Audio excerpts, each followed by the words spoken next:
everyone, and welcome to this session organized by the World Federation of Science Journalists in this ESOF forum.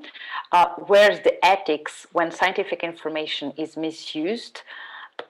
So, and in the name of the World Federation, I would like to welcome both scientists and journalists that are attending this session. I'm Vera Novaes. I'm a science journalist working in Observador, a Portuguese news media. And we have with us also Milica Montilovic. She is the president of the World Federation of Science Journalists. She's currently also journalist, editor, and TV anchor for the radio television of Serbia. And I will jump immediately to introduce you our four speakers for this session, and I hope you can ask them lots of questions. We are not presenting any slideshow, so we will go straight to the questions and open the floor to you. And I will present them by starting with Beris Altintas. Sorry if I misspelled your name. She's a journalist since 2005. Most of her journalist work was focused on domestic politics in Turkey, where she's from, environmental issues, human rights, science communication, and internet freedoms and censorship.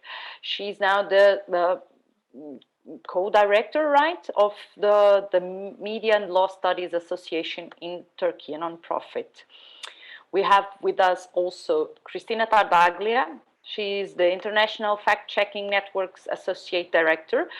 This fact-checking network is a unit of Poynter Institute, and it brings together lots of fact-checkers around the world. She's also the founder of Agência Lupa in Brazil, the first fact-checking initiative in this country, and she's also responsible for Lupa Education, if I can say so. That is an educational branch from Agência Lupa. Fernando Cervera Rodrigues, he is a biologist and he's member of the Asociación para Proteger a los Enfermos de Terapias Pseudocientíficas. This meaning that's an association to protect people from pseudoscientific therapies. He was founder of the educational cooperative Didáctica de Educación, and of the biotech company Uvat Bio, if this is correct. And at last but not least, we have Ivan Oransky. He's the co-founder of Retraction Watch. I hope you all know this blog website.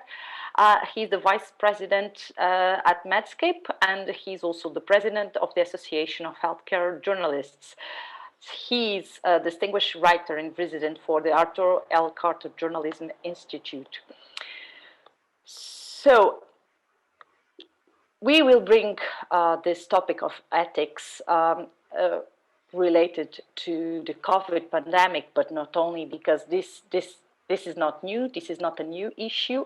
COVID just made it on top of everything. And as we have on our audience, scientists and journalists, it is really important, because not only one of the parts are making some mistakes during this process of communicating science. Also, we have PRs and PIOs that are crossing some boundaries sometimes. And one of the things that I faced as a science journalist with this pandemic, for example, is that we have a lot of newborn experts. Everyone is an expert in COVID.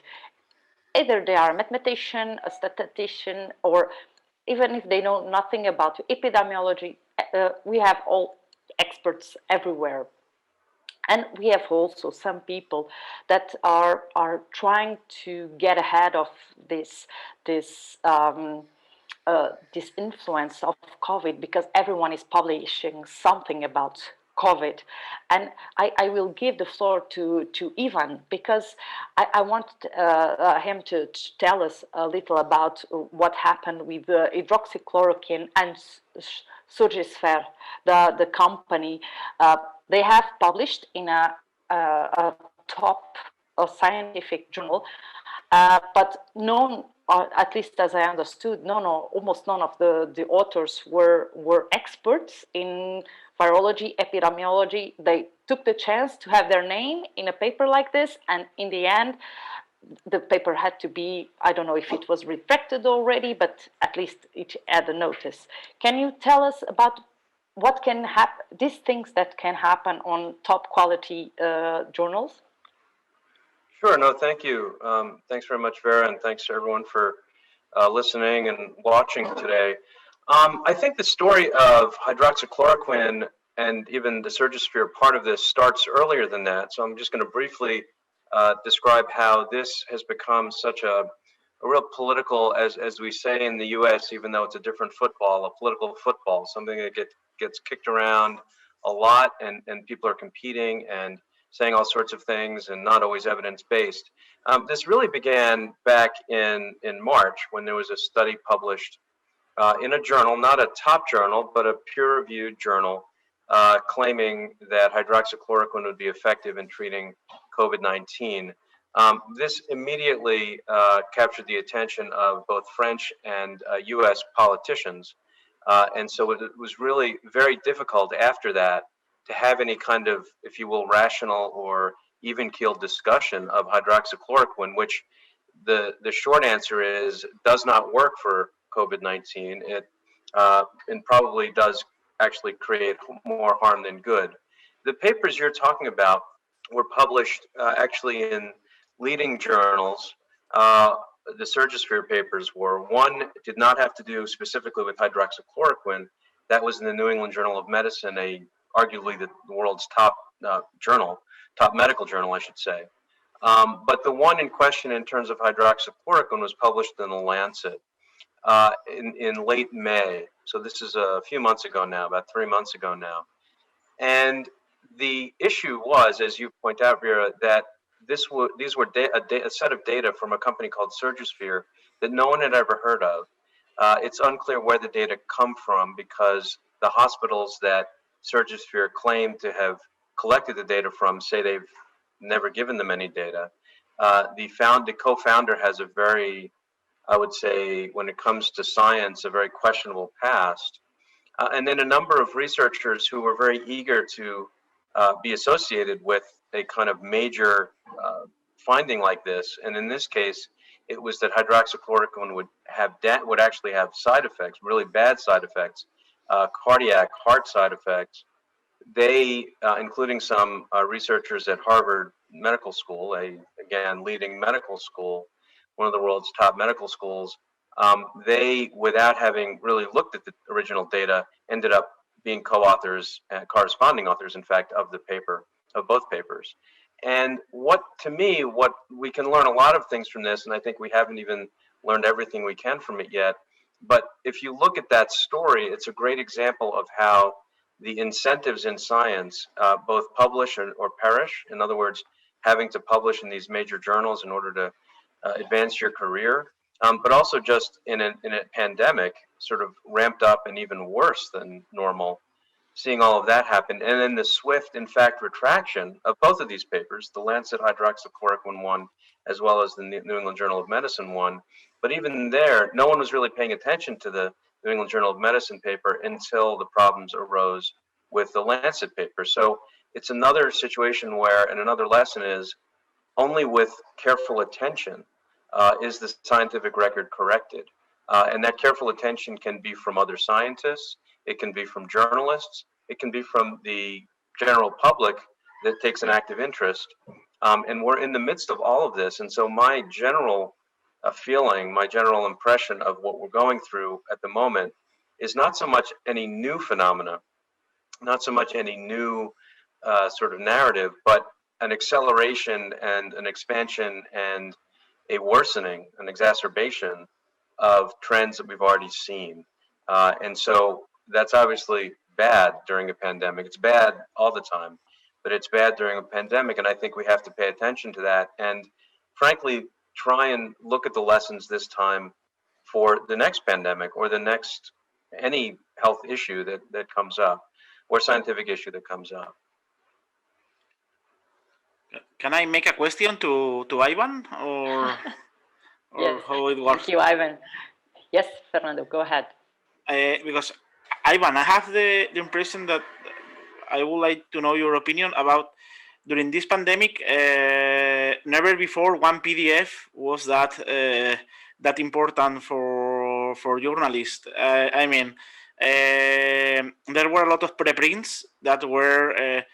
One preprint is just one investigation that by the moment no one make the peer review process, and some newspapers, at least here in Spain, were just publishing information, not really high quality information about several things, and at least from my point of view, was not a problem from bad quality of investigation that were published in some journals. Sure, that was a problem also there, but for me, it was more a problem that never before one preprint was that important for journalism, and I would like to know your opinion about that. No, sure. I think that's a fair point, Fernando. And I think one of the things to keep in mind, again, it's always important to think about to sort of understand where things come from and where the history is. Preprint servers have been around for about 30 years. They started out in physics.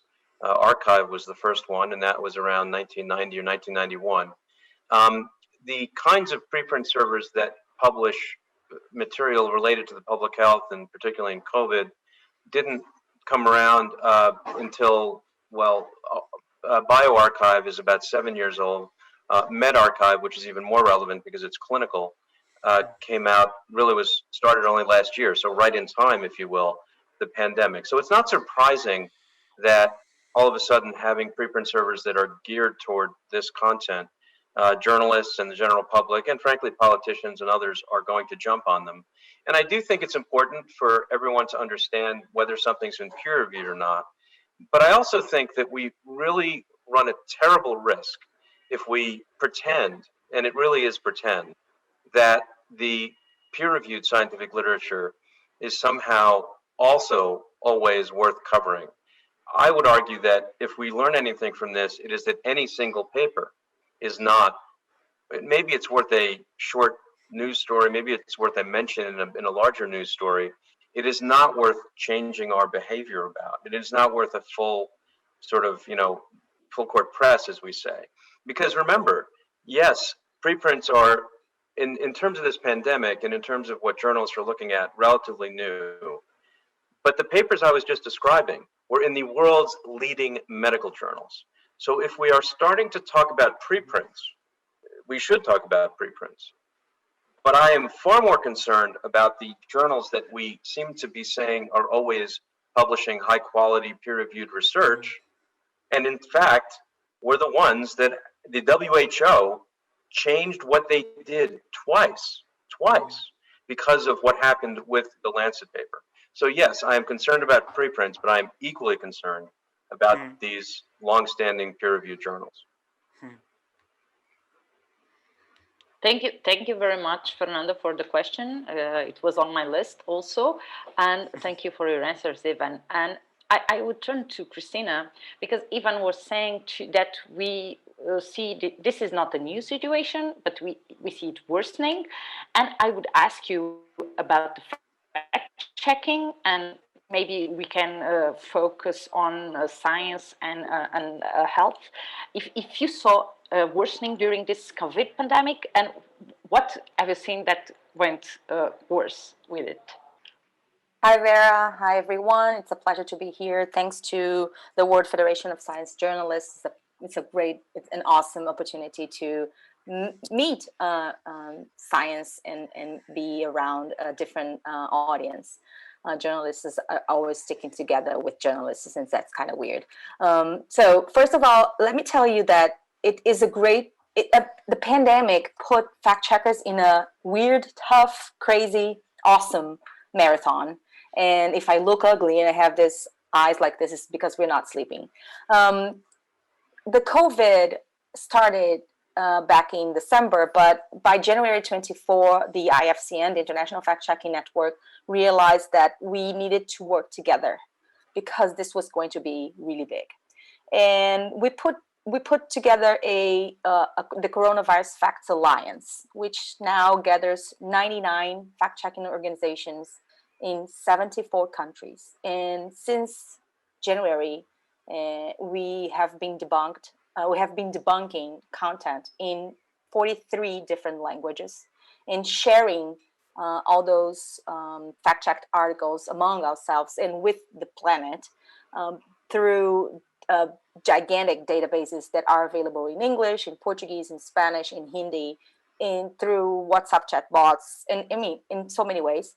And we have debunked, and now a few numbers, Vera, to answer your question. We have debunked almost 9,000 falsehoods related to this disease, right? Just to give you an idea of how big this number is, fact checkers are used to do politics, right? We are known as people who catch lies in politics. So this collaborative project has reached 9,000 fact checks in what we're talking about, like 8 months. And the second largest collaboration that we have done took place in Argentina in 2019 during their presidential election. And during 10 months, Argentinian media outlets debunked 200 hoaxes. So just to give you an idea about how big COVID falsehoods is, I mean, we are facing a tsunami of lies. So just to give you an idea, like how hard this has been for fact checkers, and we are not seeing difference between the content that is spreading all over the planet.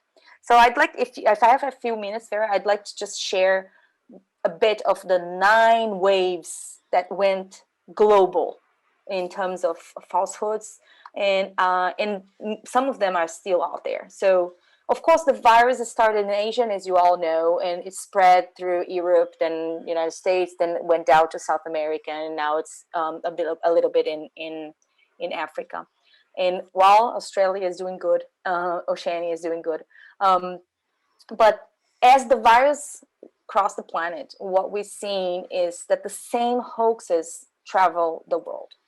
First, we saw the first wave of misinformation that we saw was related to the origin of the virus. So we all, it doesn't matter where we all read about the bats. The bats are guilt. Or we saw hoaxes blaming a lab in China, lab in the United States, lab in Russia, lab whatever, right? Then we saw Bill Gates. Bill Gates, of course, should be the guy behind it all, right? And all the conspiracy theories related to who and where and how this virus came up. Then we moved to the second wave. Many false photos and false videos, manipulated videos of people fainting and dying as if COVID would kill you right away. And those were completely false too. Those videos were showing people having heart attacks or just being drunk or having whatever, some other diseases. But that was the panic moment. We didn't know anything about that virus, but the desire was to drive panic around the planet. Then the third wave that we saw, and that is still around, and this is something that I'd like to spend some time later in this chat, is related to false cures and false preventative measures. So the entire globe saw, take vitamin C, take garlic, hydroxychloroquine, as Ivan said. We all saw, teas, eat this, eat that. And we had some local flavors too. Like in India, we're sharing drink cow urine, while in Central America, people were saying eat avocado or get some mango. So, and that's quite interesting. That wave is still around, unfortunately. Then the fourth wave, Vera, was about, and then starting the fourth wave ahead, we're going to see not the scientific and not the health issue.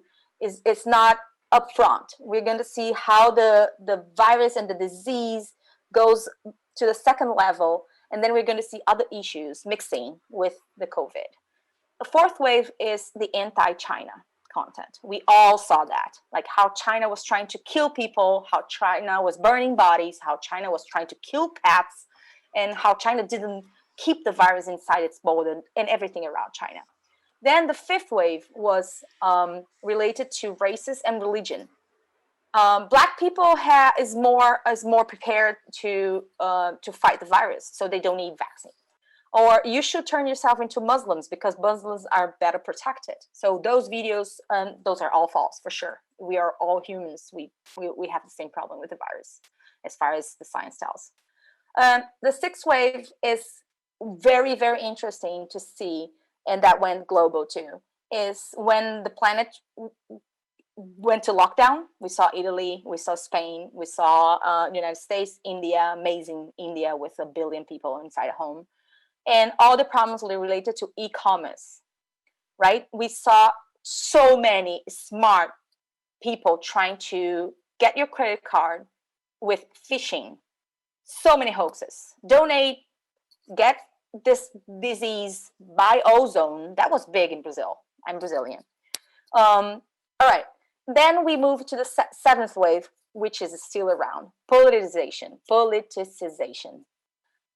In some countries, and I see Barry's going, yeah, with the head. And I know Turkey was like that.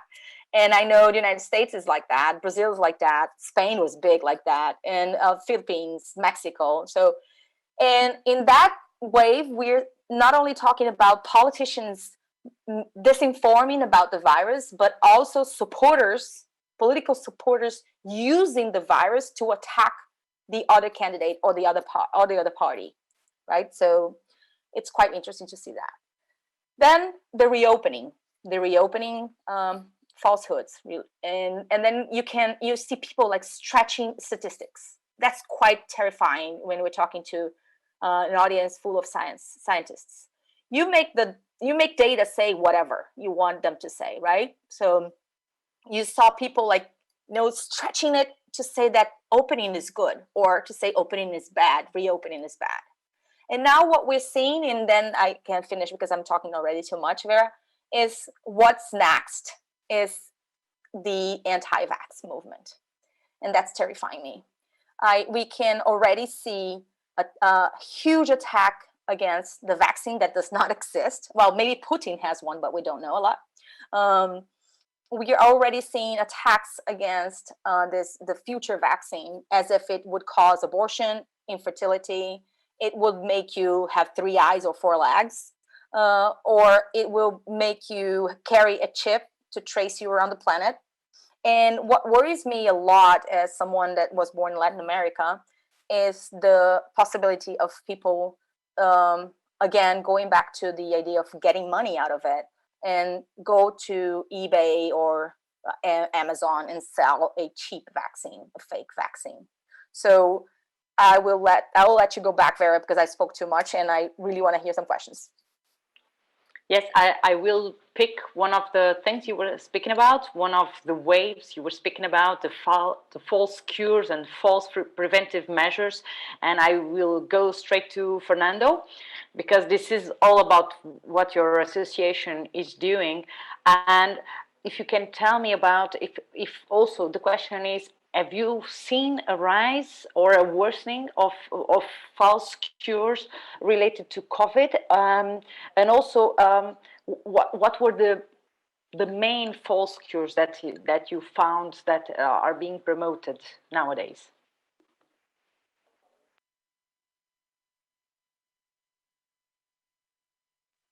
Is that for me, Vera, or for Fernando? Fernando. Now, yeah, Fernando, my phone is now working. I began to speak before. Yeah, the first sad thing about your question is that at least in Spain, but also I have the same impression from other countries. We are in doubt about that issues.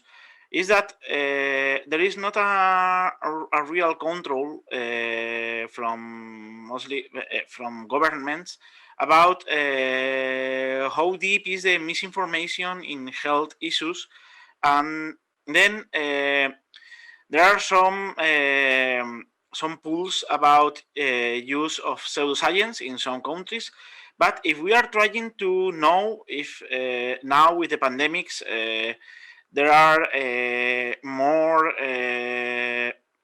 pseudoscience about health arriving to people, we haven't got any real data for make a this statement clear, and we don't have data for verify if I mean in a general way. I don't know in each country, but from our association, for example, we make a control about how many people is arriving here with people that lost someone in his family for use of pseudoscience, or people who have been cheated by pseudoscience. And from our point of view, we detected maybe twice people that have been cheated by pseudoscience. What kind of products are detecting here more? The MMS. I'm sure maybe in some of your countries also you have the miracle. I don't remember the name of the, but it's one chemical product that don't have any therapeutic value. Here in Spain is one of the most used pseudotherapeutic products that are circulating by people. And also, we were having some days ago a meeting for validate what kind of products are being detected more here.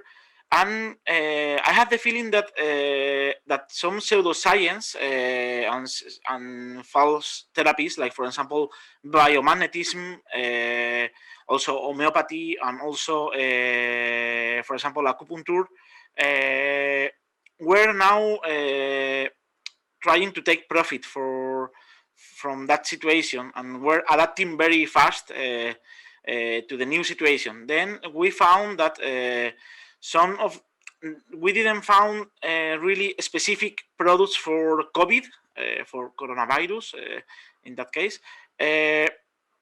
But we have detected a lot of pseudoscience that have adapted very well to the new situation.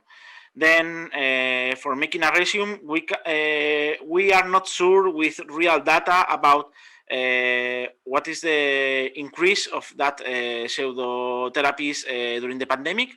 But from our association, we have the feeling for the data that we pick that there were an increase about that kind of therapies arriving to people. And the most important pseudotherapies that were arriving to people were the same pseudotherapies than before, but just adapting their marketing to the new situation. Thank you, Fernando. That's actually what I've seen, that vitamin C and all the things that they're said to reinforce your immune system are the things that are being promoted now for COVID, because it is an infection. Besides that, only COVID organics from Madagascar, the president that was promoting that herbal drink. And I will pick another topic that another wave. Christina was telling us about the polarization and the politicization of this issue, and I will go to Barry's, because as I understand, you have a lot of pressure in journalists and even in doctors who stick to science. So it's hard to be right in Turkey. What can you tell us about it? Yes, thank you for this question. So as you know, even before COVID, there were huge problems in Turkey, and as of now, we have 94 journalists in prison, which makes Turkey the biggest, jailer of journalists. Both according to the CPJ, the RSF, all journalists, international rights organizations say that. But again, before COVID, Turkey had a coup attempt in 2016, and after that, about 186 media outlets were shut down, and that's when these closures of when these imprisonments also began. So overall, it's a very tough environment for reporting in, especially on corruption, politics, and finance. Also, there has been we have been seeing a lot of pressure even on science journalism, and I want to give you an example from last year. Again, I haven't come to the COVID situation yet, but last year, a journalist, and he's actually a scientist, but he at the time wrote for a newspaper, shared the results of a very important cancer study, which was actually sponsored by, co-funded by the Turkish Health Ministry and a university in Turkey, which included 7 regions, and it was about the carcinogenic materials found in the water, or other toxic materials found in the water in some of these areas, especially in this in Ergene in the northwest. So it was a very important public health report, and it. I don't remember the exact details now, but it stretched over a long time. It was very good, solid research. And when he shared the results of this, he was given 1.5 years in prison. He didn't really serve, but he actually got a conviction for sharing confidential information, which it wasn't actually even supposed to be confidential. And as a scientist and as a journalist, he said, well, not sharing this would be the crime. This is just one example. So we're seeing more and more pressure on every, on every topic. And as a journalist, whenever you report on something that doesn't, toe the line with the government, then you face the risk of some legal harassment that can go to up to even a prison sentence. And COVID, the crisis has been basically used as a means to increase this pressure on journalists.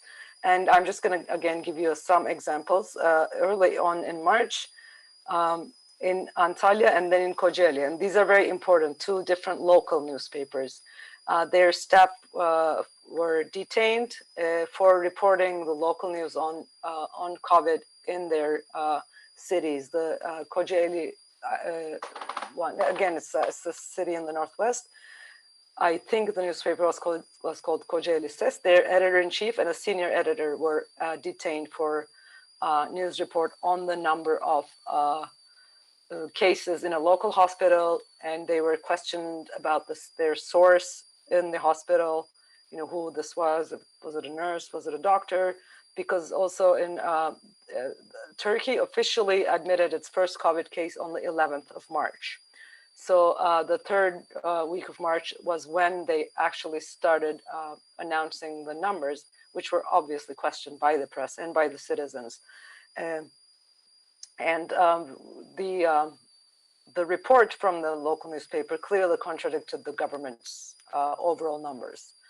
And a similar story happened in Antalya. 2 people were detained and questions about their news reports.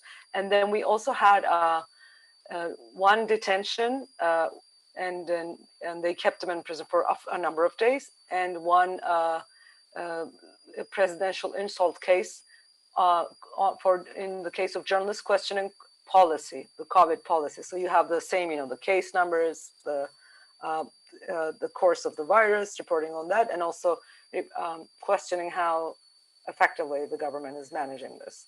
And so again, initially before, again in late March, Turkey, when the government was discussing a finance package, instead of offering a good finance package that that satisfied everyone, they actually gave the citizens an IBAN number, contribute to this number to fight with COVID, and it was very scary for people because this thing was going on. And one journalist who tweeted about this, and it was a criticism, was actually first detained, then arrested, and then let go after a while. I think they kept him in for maybe about a week. And another one who also criticized this openly is was investigated for insulting the president and some sort of crime. So that's one way, these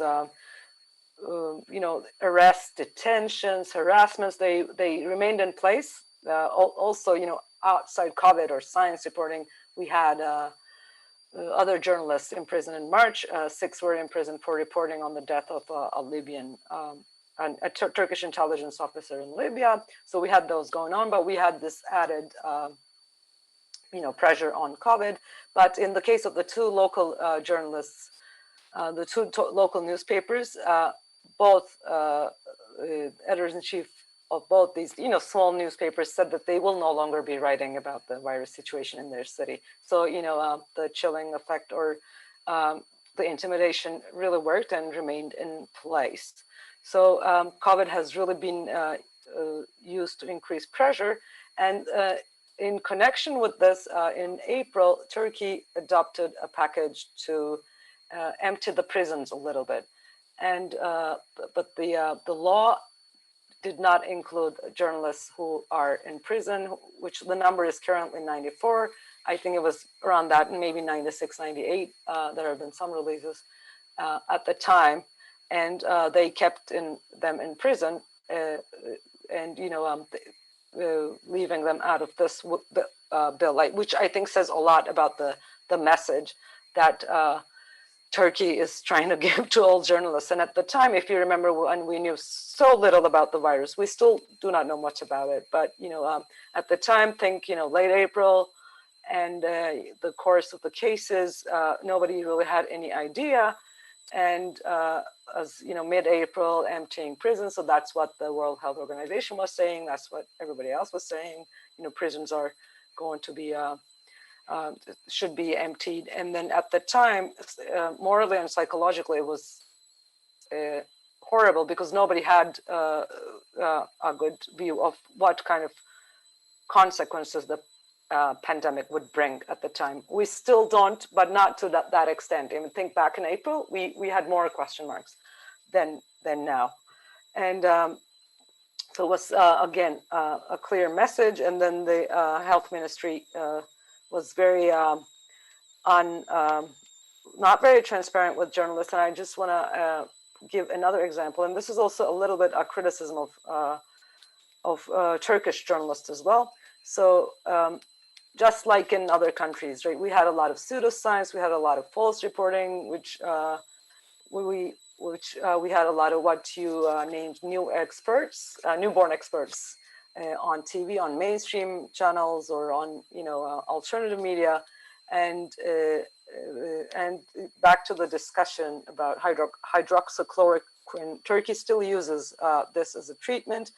They assign up to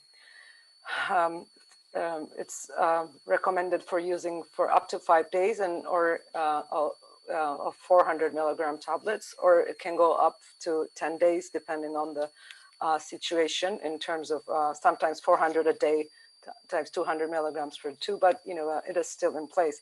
And really nobody, there was no reporting on questioning Turkey's usage of this.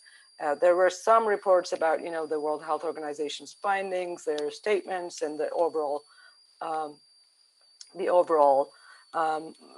situation regarding the mainstream scientific trend and outlook regarding this drug, but there was no questioning about it. Just will Turkey be using this, and that was all.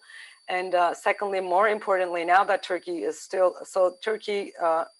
The health ministry issued a directive, and I think it was the 20th of April, it could be the 20-something, but I think recommending the use of hydroxychloroquine in hospitals, which still remains in place. So that is a lot of people who've been, using, who've been treated on it for a long time. We still don't have a single data, and then and this is an area where I think science journalism or journalism really comes in, because the health ministry, as we're criticizing them for not being transparent, but at some point you should have the journalist to ask this question. Okay, what is the situation with these people? What data have you on them, and how many people have you treated, And Turkey's numbers, well, we can assume that anybody who's been treated has been treated on hydroxychloroquine. And so they should have immense data to share with the public, but we have no idea. And such demands have been made by doctors organizations, but really not from the press or from fact-checking organizations or journalists. I think that is an important issue. And secondly, yes, doctors, you earlier noted that, so doctors have also inevitably come under attack during this period in Turkey, and including other health workers such as nurses. We've had some cases where health workers complaining about the situation in their hospitals, or doctors making statements, being legally harassed. For example, the heads of two local Eastern units, chapters of our national chambers of the Union of Doctors Associations were actually detained for for informing the public about COVID initially. And I think the accusation they faced was maybe driving the public to the panic, which was also the same accusation in the case of the second local newspaper, the Antalya case. They were also accused of that. But regardless, that doesn't unburden journalists of what they have to do. And I don't think we have Turkish journalists have done a great job in fighting misleading information in this, because pressure and prison, it's always there, but you have to what you have to do is also there. So for example, I actually Beres? yes. Sorry. We can get back to the Sorry, things you were yes. saying Okay, that are really important, that journalists should make some pressure to get the information. I think it's really important, and I hope we get back to this to give some tips to journalists how they can face these difficulties. And I want to go to one of our questions that arose here. And because our topic is where's the ethics when scientific information is misused, one of the person in our audience asked, what do we think it's misuse? What do we mean by misuse? And I would like to ask you to answer, but in a brief definition. Okay, who wants to start? I can do that. Very Go quickly. ahead. So I can see that very easily being done by what is being called techno-populists, and I can put in that that group Erdogan, Trump, Bolsonaro, Daniel Ortega, Maduro, Duterte, and I mean some politicians that we know and who can easily drive, manipulate social media and supporters, and that's quite dangerous when it's politics, but it's a killing situation when it's health related. And I can easily speak about COVID and in Brazil. Like right now, we're seeing Bolsonaro promoting hydroxychloroquine as if it was the solution, and he's actually blaming the ones that died for not taking hydroxychloroquine. I mean, this is wrong. This is misleading. This is disinformation as wrong as I can say. Thank you. Any other of you want to add something? Fernando? I want just 10-second definition that I will say that we can speak about this issue when someone give fake information, changing some scientific facts for make any kind of profit, political profit, economical profit, social profit. But when someone is using fake information just for take any advantage that will not have with the truth. Okay, thank you. And I would just. yes, Sorry. sure. Sorry, I would just add, maybe there's a little bit of a nuance. I mean, I write a lot about, Retraction Watch publishes a lot about actual fake data and fake information, but I'm actually far more concerned about information, to get back to what I think was the question in terms of misuse.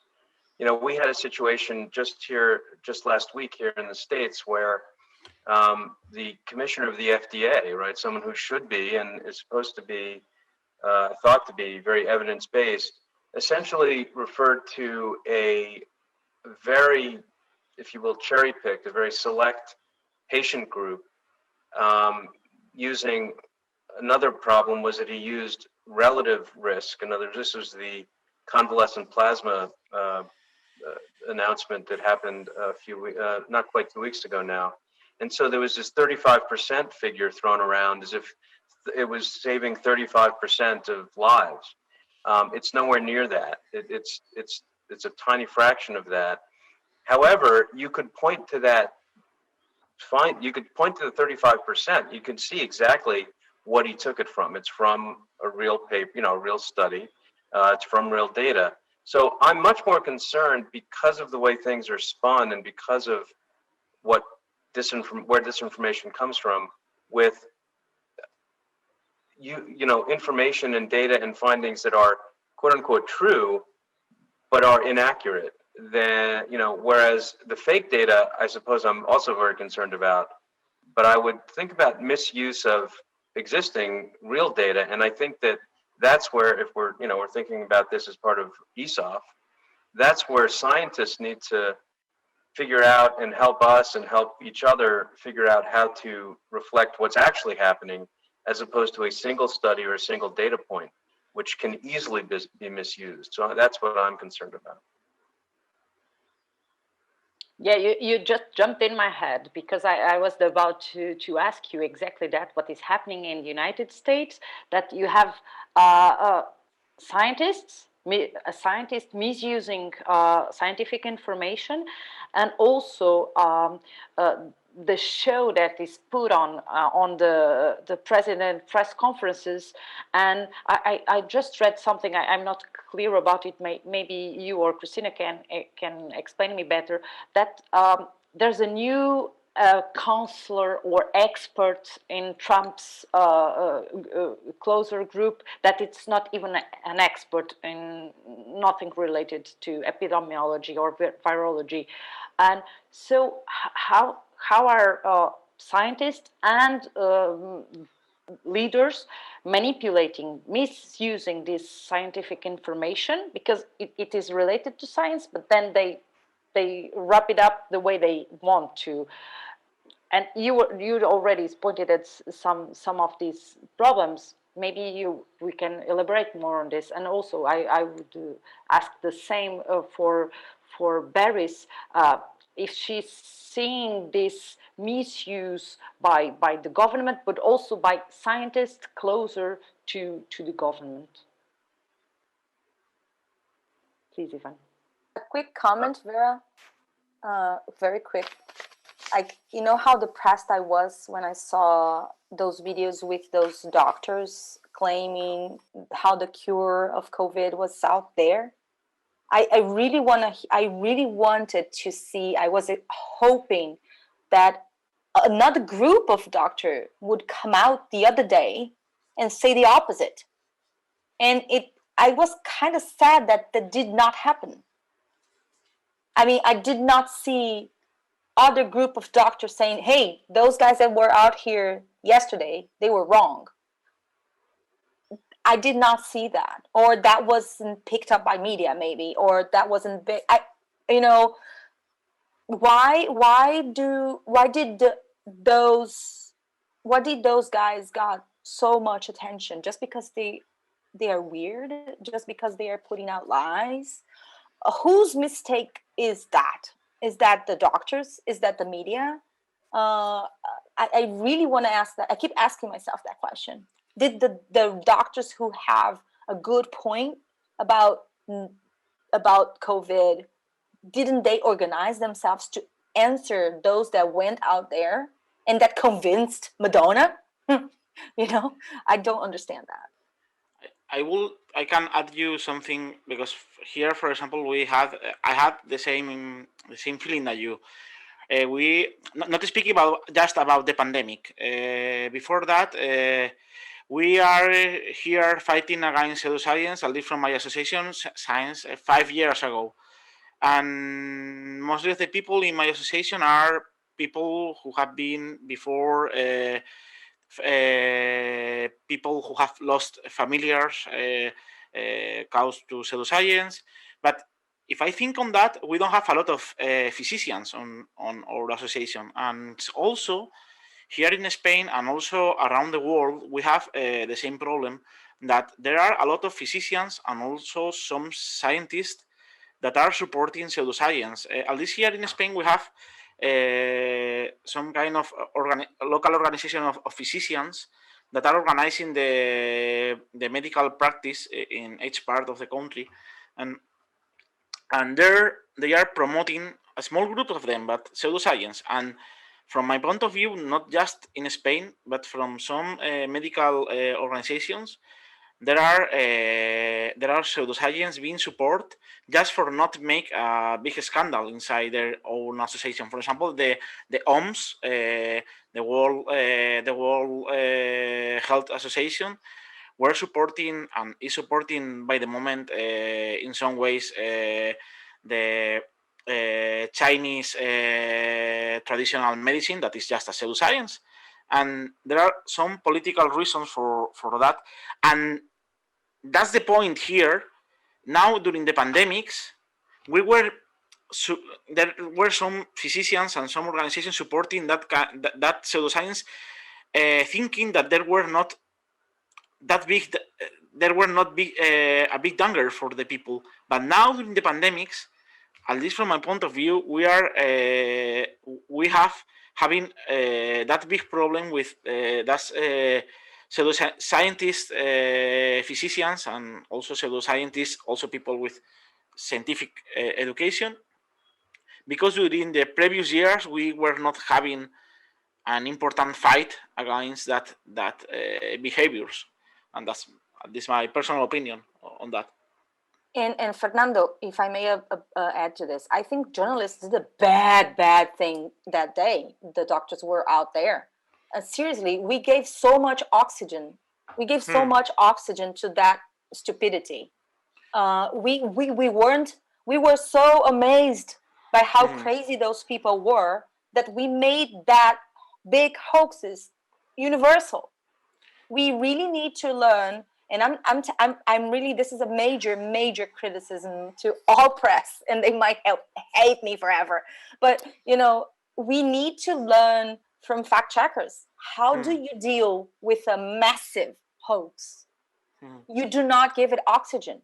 You do not retweet false content without saying it's false. You do not headline it. You do not use the claim to say, doctors in Washington D.C. That was in Washington D.C. Remember, Washington D.C. say COVID has a cure. You do not do that. I have seen that, right? You do not waste your full energy on social media just denying something. You get your energy and you spend time finding the correction. And you write about what is right, not you spend your time with just replying something that is wrong. Then you do not, you have to go use the platform. You have to go on Twitter or on WhatsApp or Facebook, or WhatsApp now, and report, because those videos need to be taken down, because that goes against the platform's standards.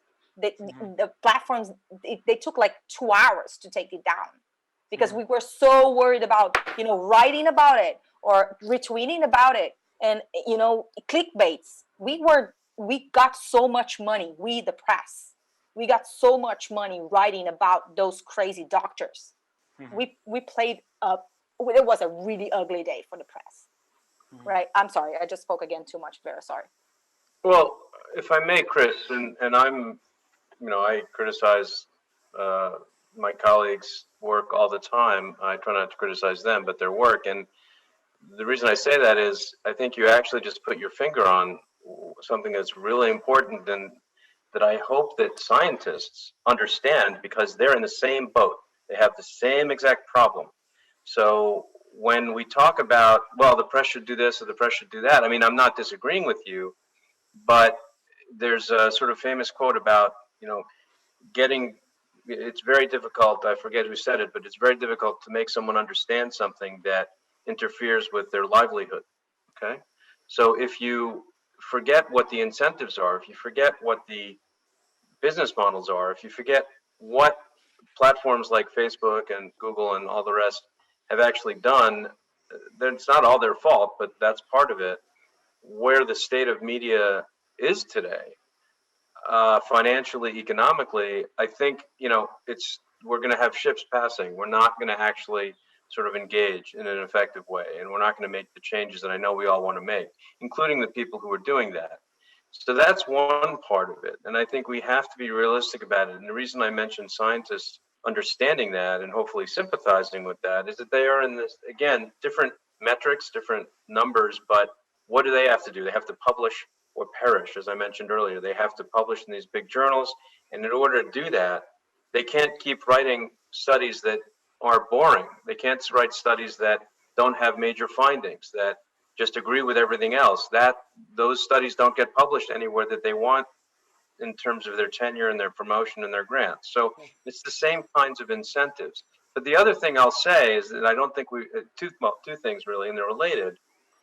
One is, let's not underrepresent, if you will, the aspects of the media, the media outlets that are not actually even trying to be evidence-based, that are not trying to look at science, that are hyper political, that in some of them are actually not even just leaning, they are instruments of a political party or a political system.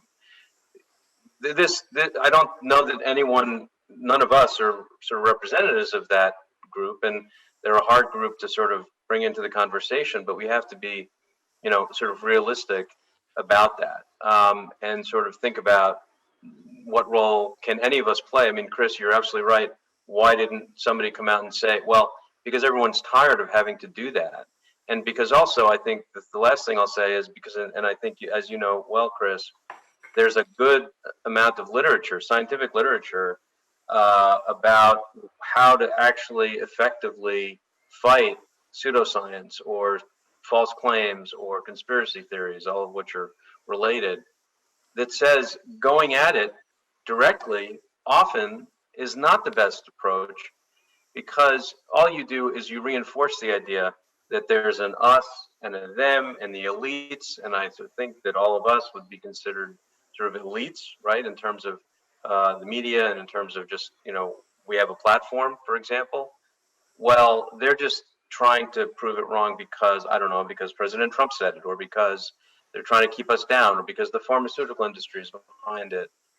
So we have to actually, I think we have to, and it's a hard time to do that, but we have to take a step back and actually try and understand, move upstream as opposed to trying to, blow up the dam when the dam is already there.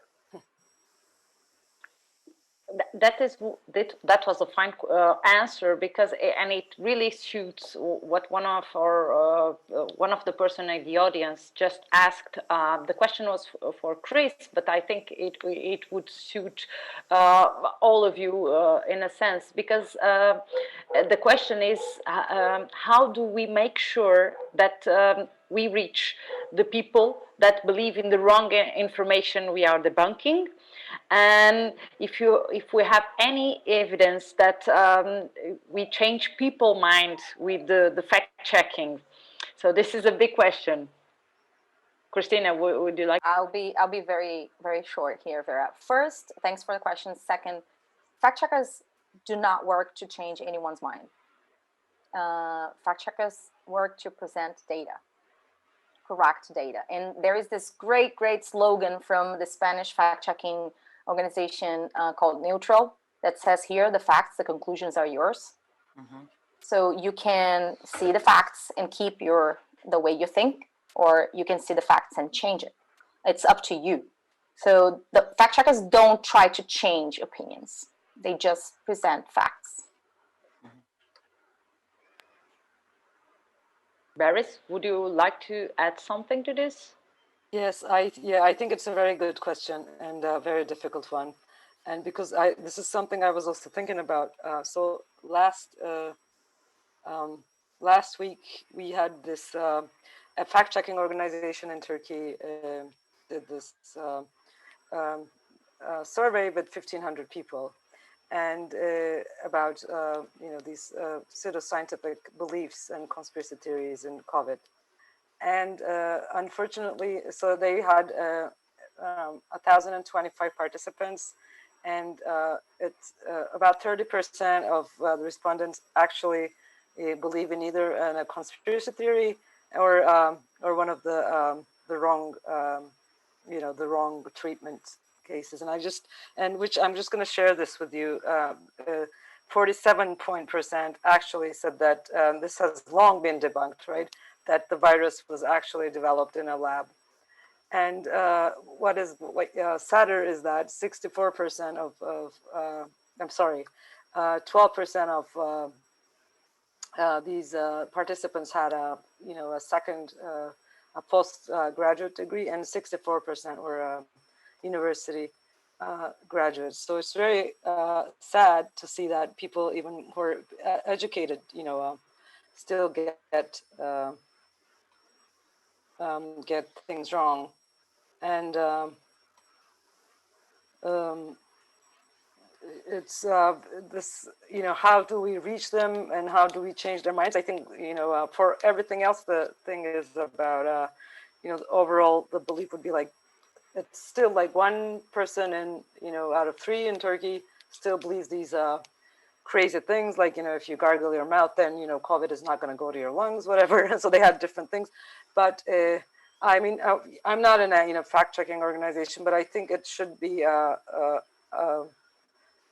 there should be a way to reach them. And I think this survey, because we have very good fact-checking organizations too, which have huge following, which have become popular over the years. But I think the results of the survey show that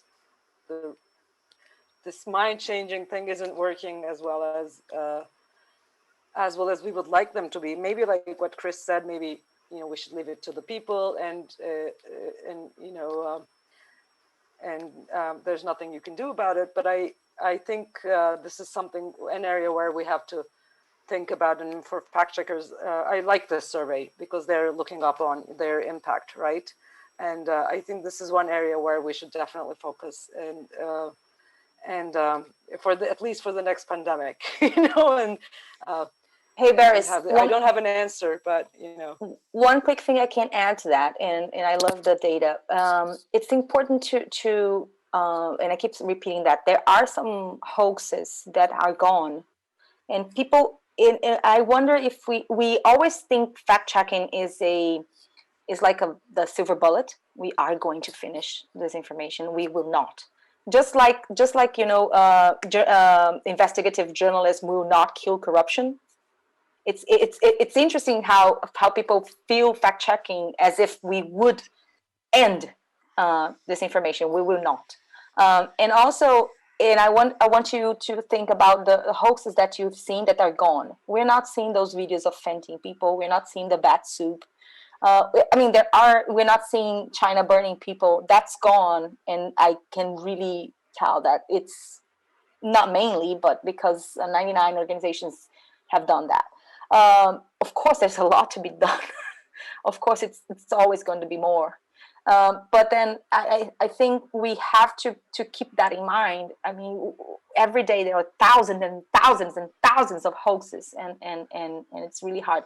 But also another point that we have to keep in mind, and I wonder if we have psychologists among the science that is with us today, is the fact that the pandemic brings a different position in falsehoods, puts fact checkers in a different room. We are now not fighting against falsehoods that are related to bad content that really seeks to get your vote or to fool you. We are talking about hoaxes that are being spread by people who love you. So it's your mom that is telling you, hey, take tea, drink tea, or eat garlic, you know. So it's coming from people who is seeking to protect you, who is desiring to have the planet being back to normal. So this is completely different. There is another part, I don't know brain enough, but I believe it's hitting some other part of the brain or the heart. It's really difficult. I will take what you said and go to Fernando, because that is one interesting point for people that are, for example, I've read some cases in Spain where people quit chemotherapy to use pseudotherapies, and in the end they were dead because they lacked the proper treatment for cancer. And in some situations, it was the family, the mother or the wife or someone related to them that convinced them to stop doing chemo and stop using the modern medicine to engage with pseudotherapies.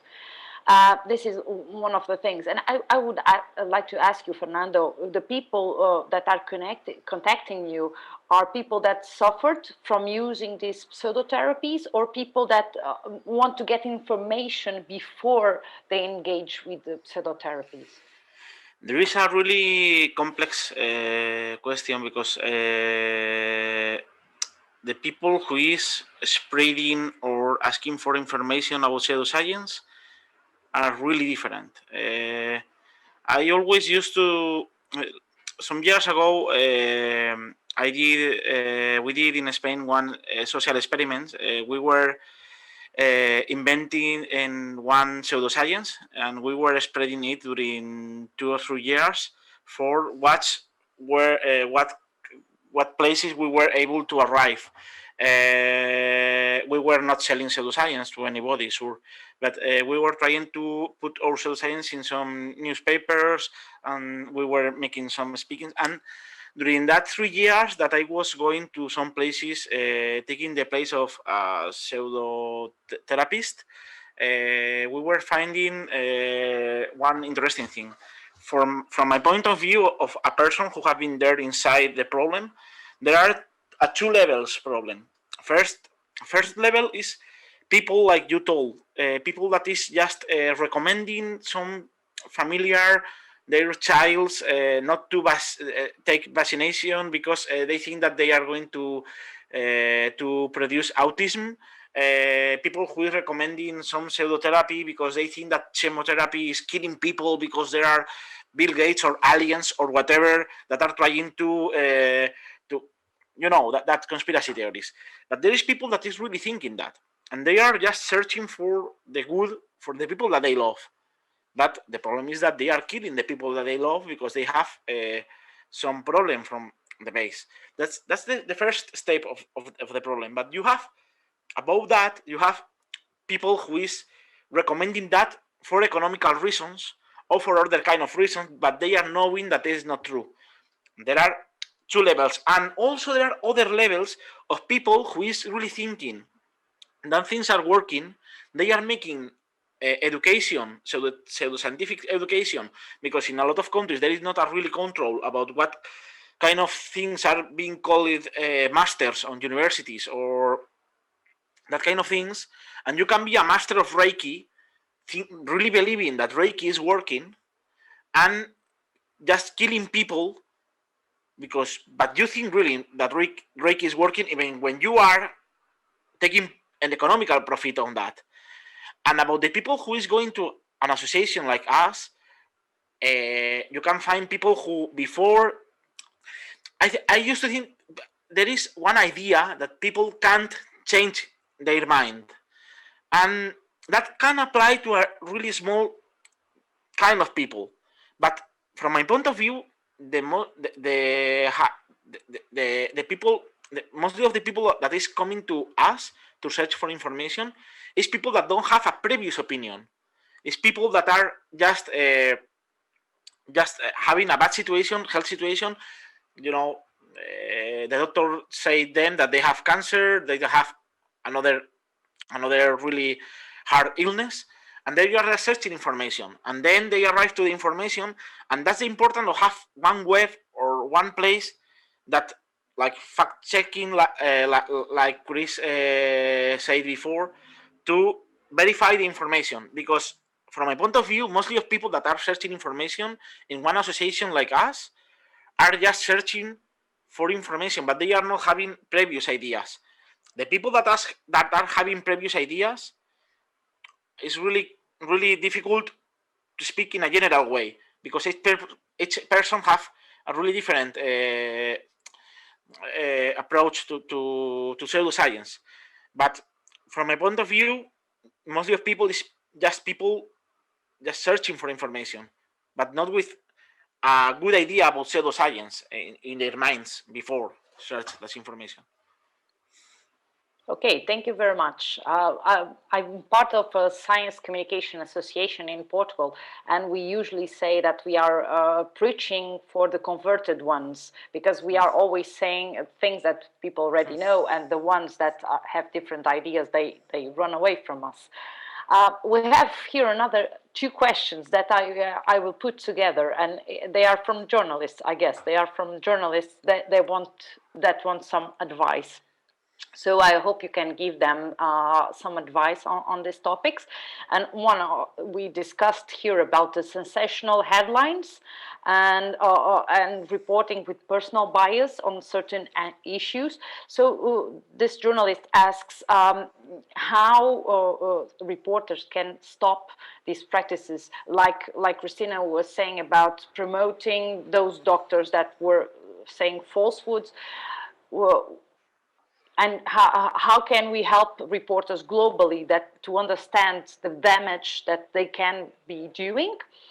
And also a second question that I will put them together, because I think they are more or less related, is defining what is ethical science reporting, and this is quite difficult. I must say that the World Federation of Science Journalists is also looking at this, what is ethical science journalism, and we hope to have some news soon. But I will give the floor to Ivan. Can you answer and help these journalists? I can try. I mean, they're good questions. I think that I maybe they do, and I think you're right, or they do go together. I think to me, ethical science or medical journalism is, maybe there's an old-fashioned approach here, but it's comfort the afflicted and afflict the comfortable.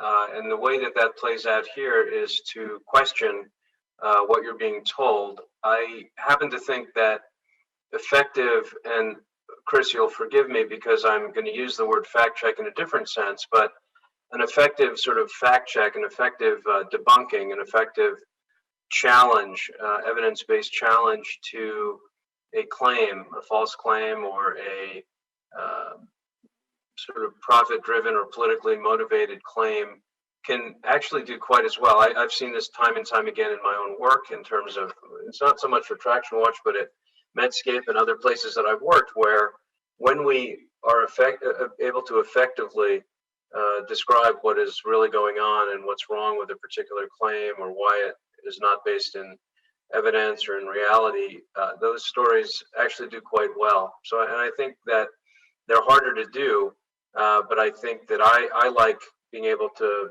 sleep at night. None of us are able to sleep at night very well now, but I think that knowing that we're telling the truth and knowing we're getting closer to telling as best we can, helps me to sleep at night. And to me, that's all about what makes up ethical journalism. I mean, I think that if you are, again, afflicting the comfortable and comforting the afflicted, if you are telling the truth as best you can, and always asking questions, and always being as evidence-based as possible, and understanding, maybe to some extent, we have an expression here also about whose water you're carrying. Understanding that I don't want to be all sort of postmodern, but even facts have their own, valence. They have their own sort of depending on how you present them and what context you do or don't present, they can have their own, challenges, and sort of you end up playing into arguments and playing into politics in ways that you don't even understand. So I think you need to start by understanding that, and then just again tell the truth and challenge claims, challenge conclusions. Then you're doing ethical journalism.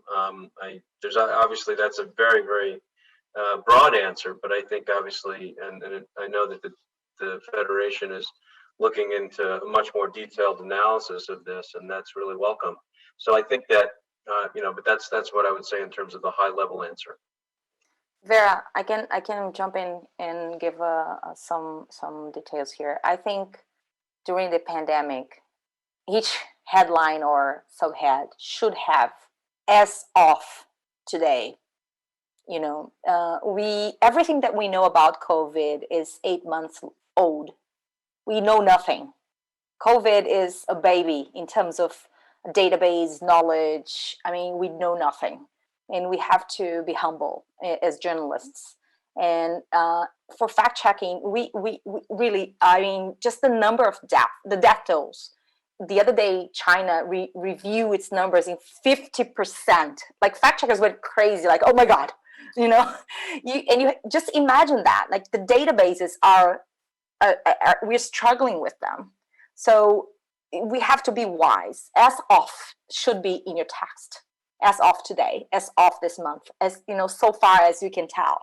I mean, just keep that as higher in the text as you can in every single audio, in every single video. Also, I would suggest that you recognize the fact that the science is not as fast as journalism. Even though we really want a vaccine, it's not going to come as fast as we want. It has its timing. So maybe instead of pushing for a headline that might get the click, you should write an explanatory. I think it's time for explanatories, big time.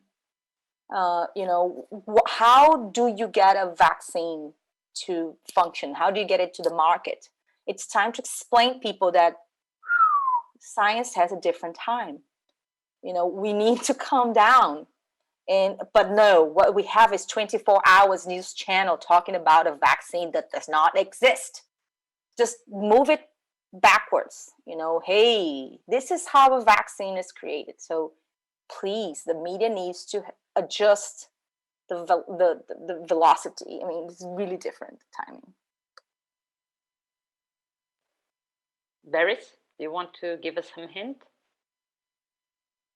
And also, you can use your experience, like you were saying, that you are prescient.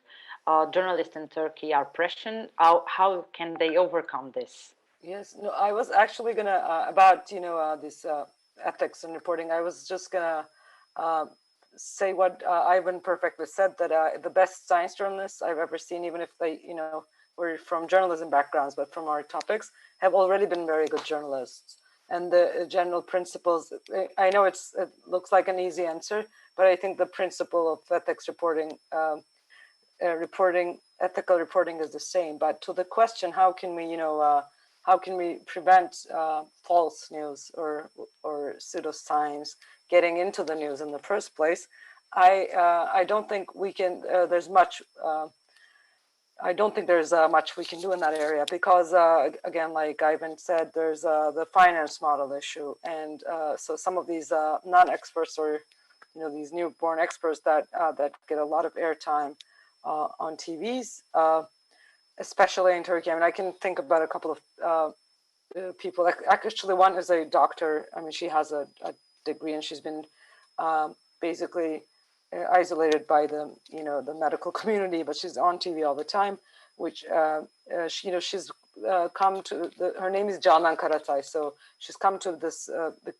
She's become this figure. She's always on TV, and people respect a lot of really respect what she says about especially food and nutrition and how can that food can protect you against COVID, whatever. But but for the past maybe 15, 20 years, and she's older, she probably hasn't read any medical anything in general. She's just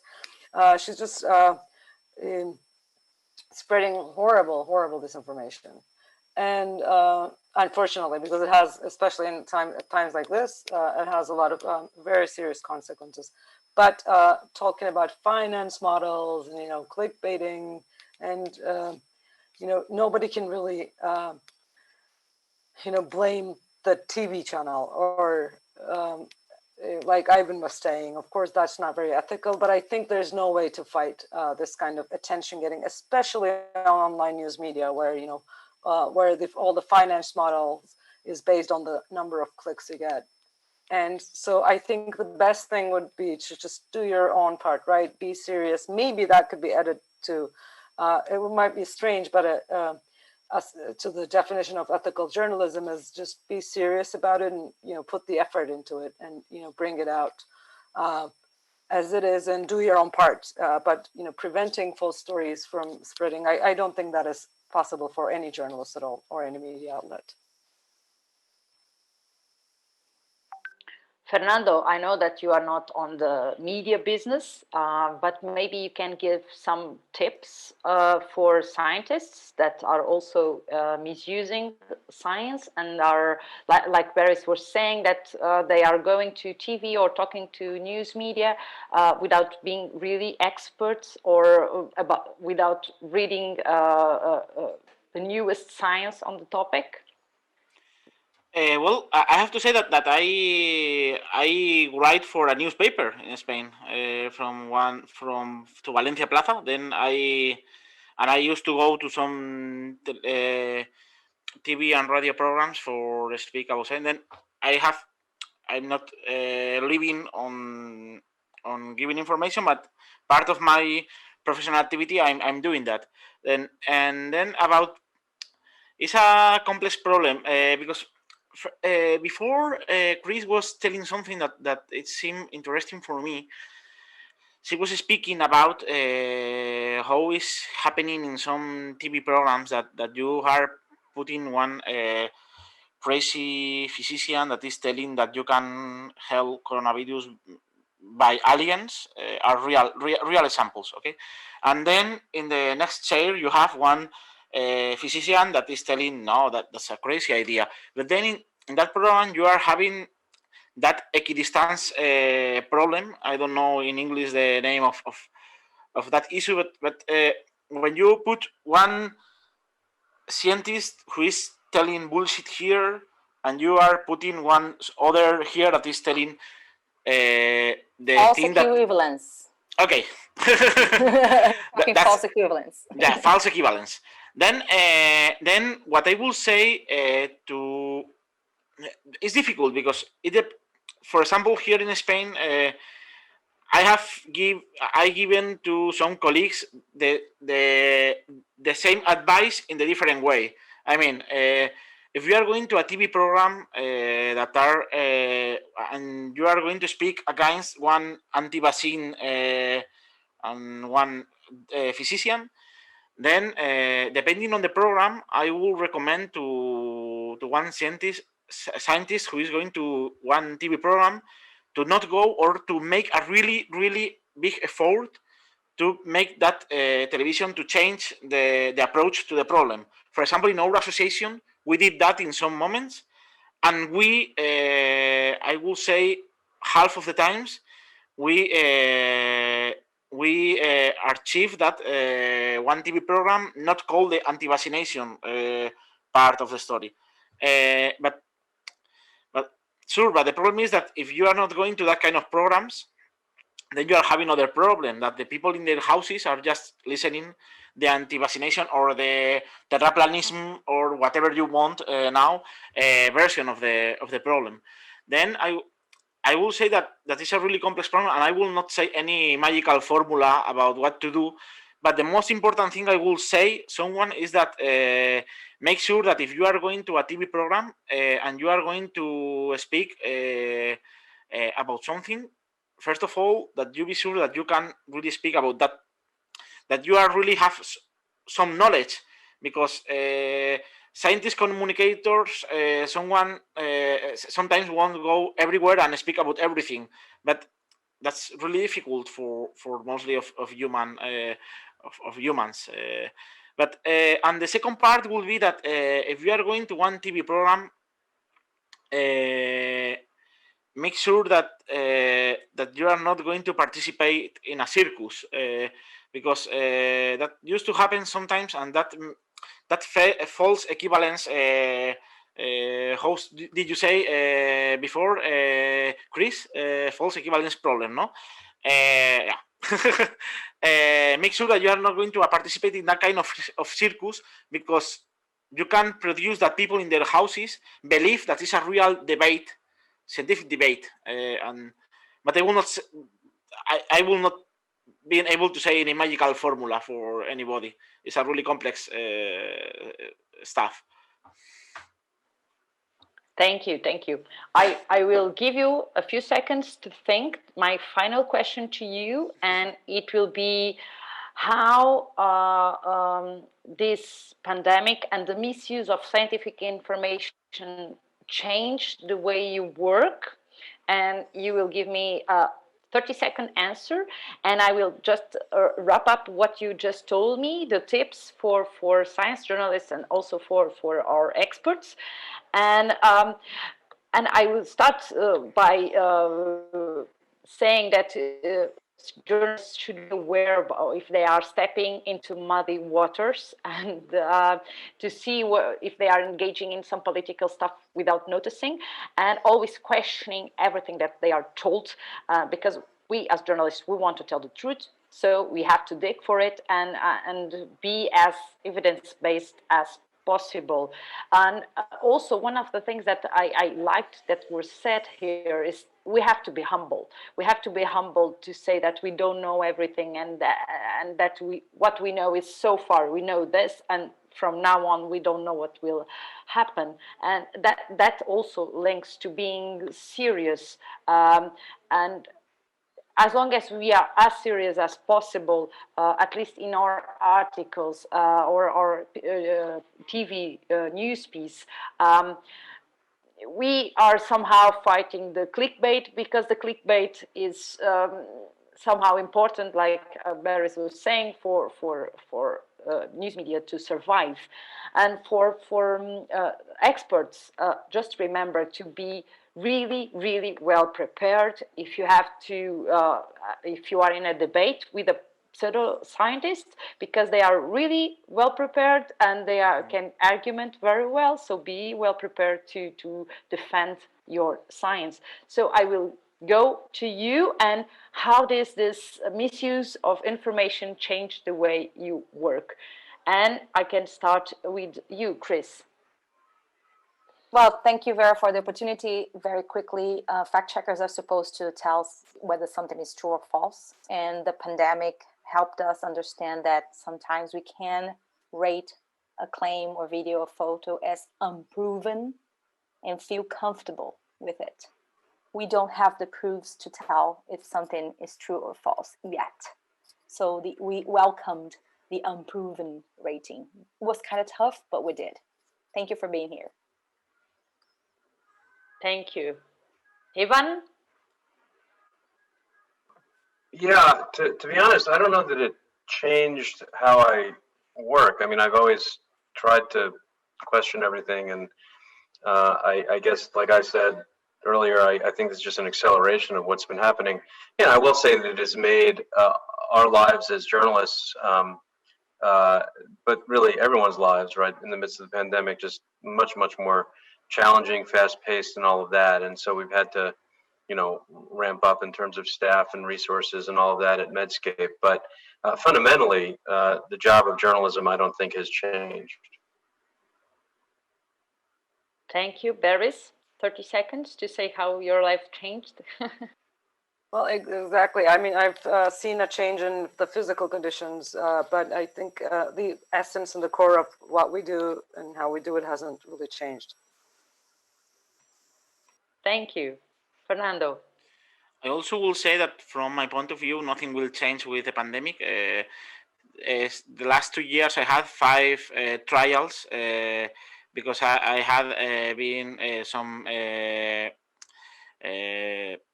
denuncias, some people just wanting to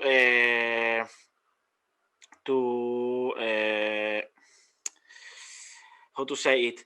Well, I will say in other ways, nothing will change. Just we'll be more conscient about this problem is really deep, and we will have to go working on it. And that's everything. Okay, thank you very much. Thank you all for your participation, for your answers. I think they were very clear. This was a great talk I had with you. I learned a lot. I hope all our audience also enjoyed this session, and I hope you can continue discussing these topics because the misuse doesn't end here, and it won't end with the pandemic, unfortunately. And always feel free to use the World Federation of Science Journalists, a news media, a news social media, to put your questions, to engage with us, and I'm sure our speakers would also be willing to answer your questions if you have some. Please engage with us, and thank you very much for being with us. Bye bye. Thank you. Thank you. Thanks for having us. Bye.